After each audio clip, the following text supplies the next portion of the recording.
I found out my disabled cousin has been living alone in a broken down house with no electricity, no records, and no clue that the world had moved on without him after his mom passed away. Posted by you/Jimmy's cousin. The whole situation is a huge mess, so I'll have to describe it in detail. Apologies for the wall of text. This is about my cousin, let's call him Jimmy. Jimmy is a developmentally disabled adult. He's in his late 40s but has the cognitive abilities of an 8-year-old child. He has always lived with his mother. She took care of him until she passed suddenly at the beginning of last year. Jimmy isn't capable of holding a real job. He does odd jobs for people in town and on the nearby farms and gets paid in cash. He and his mom lived on what little cash he brought home and what I suppose was his mom's social security, from how he describes it. They were very poor but were capable of buying the basic necessities, and their neighbors gave them second-hand clothes or things they didn't need anymore. From what I understand, his mom owned their house, which is quite small and in a derelict state, and some land where they have a few chickens and a garden where they grow vegetables.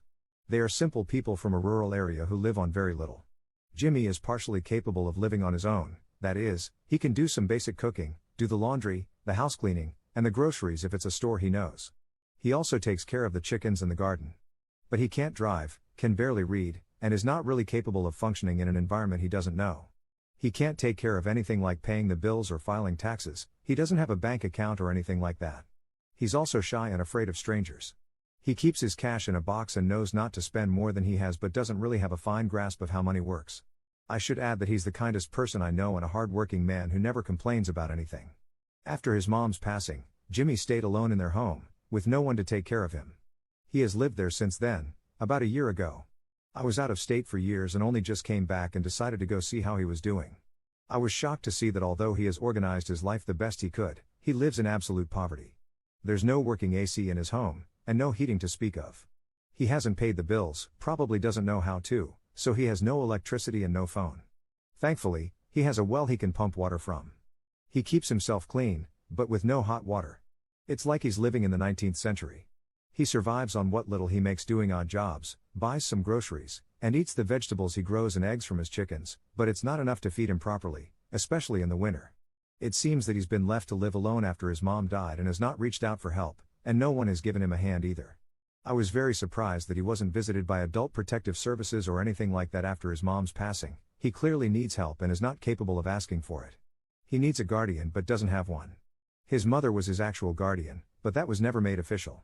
He always lived with her, and it looks like she never took any steps regarding what would become of him after she died. She was a loving mother, but she wasn't very socially adapted herself.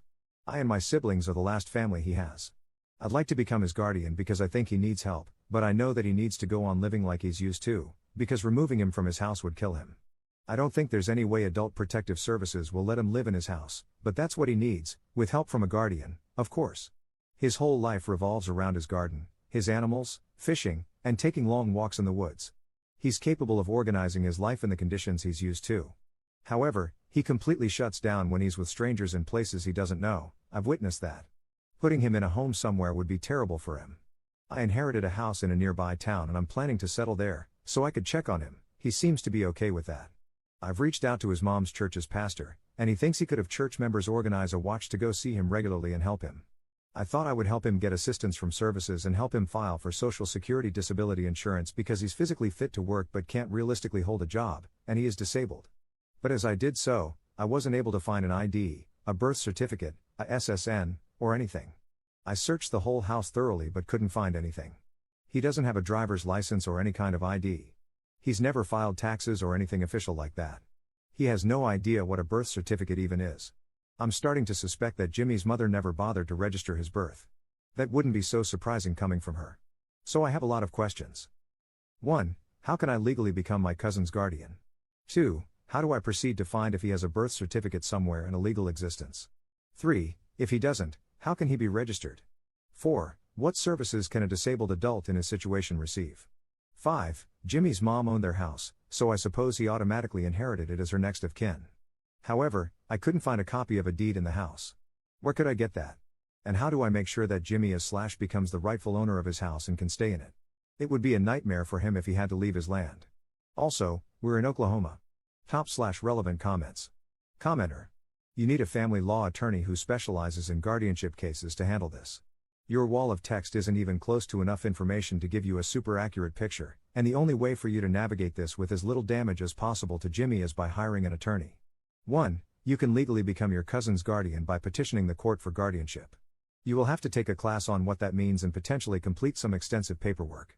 Sadly, there will be no easy way to accomplish this, as Jimmy will have to be evaluated for guardianship, because he likely was never formally assigned a guardian by the state. This means going to mental health professionals, visits from adult protective services. Many people will enter his life, if only briefly, to evaluate whether he is safe, competent, etc. Without a lawyer and no guardian, the state will have to immediately remove him from his current situation if they determine he is mentally unable to care for himself, which is likely, given your description of his living conditions without power. With a lawyer, you may still have this problem, but the lawyer could potentially mitigate the issues. 2. If you have his birthday, you can find out this information. It would also be helpful to have his mother's death certificate, as it provides information that would be helpful in researching date of birth, full name, etc. This will cost at most a few $100s with a manual record search in the county birth registry. Likely, it would be less. 3. You would petition the court to do this with the county birth registry. There is a process for doing this that would be easier with a court order. 4. There are many services he would be entitled to as a disabled adult, too many to list, and they all have complicated hoops to jump through to qualify.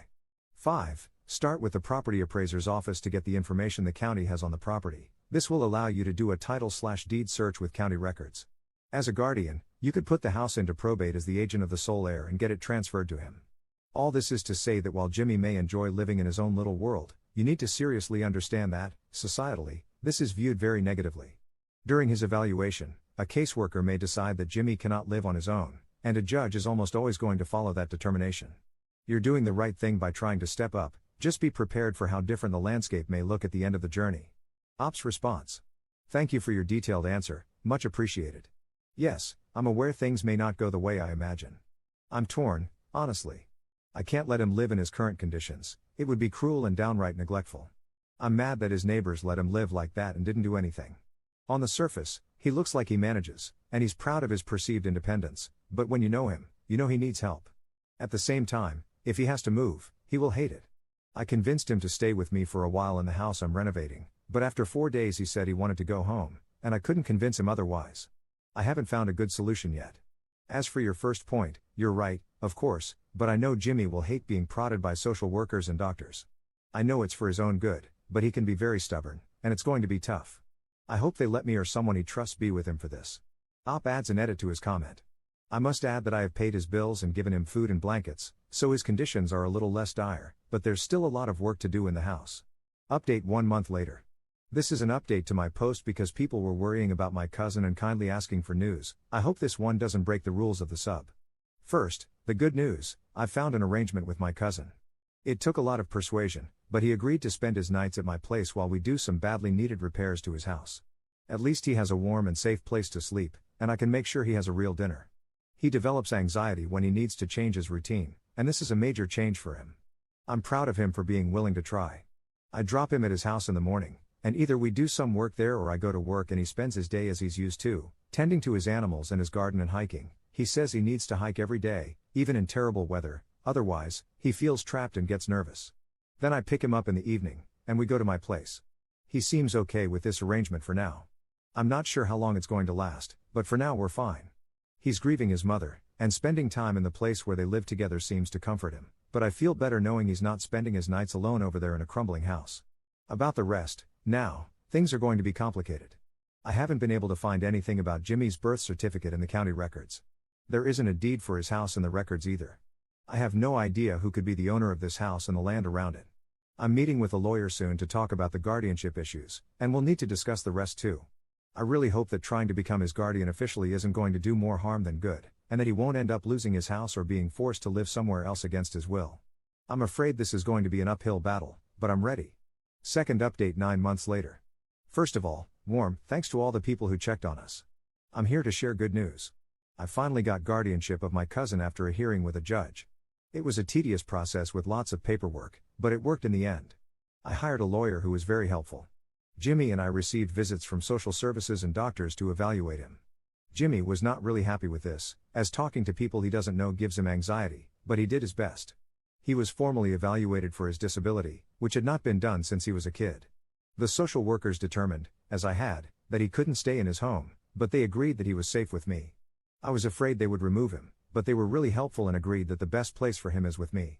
He will also be receiving services from the state, which will be a good thing, especially for his access to health care.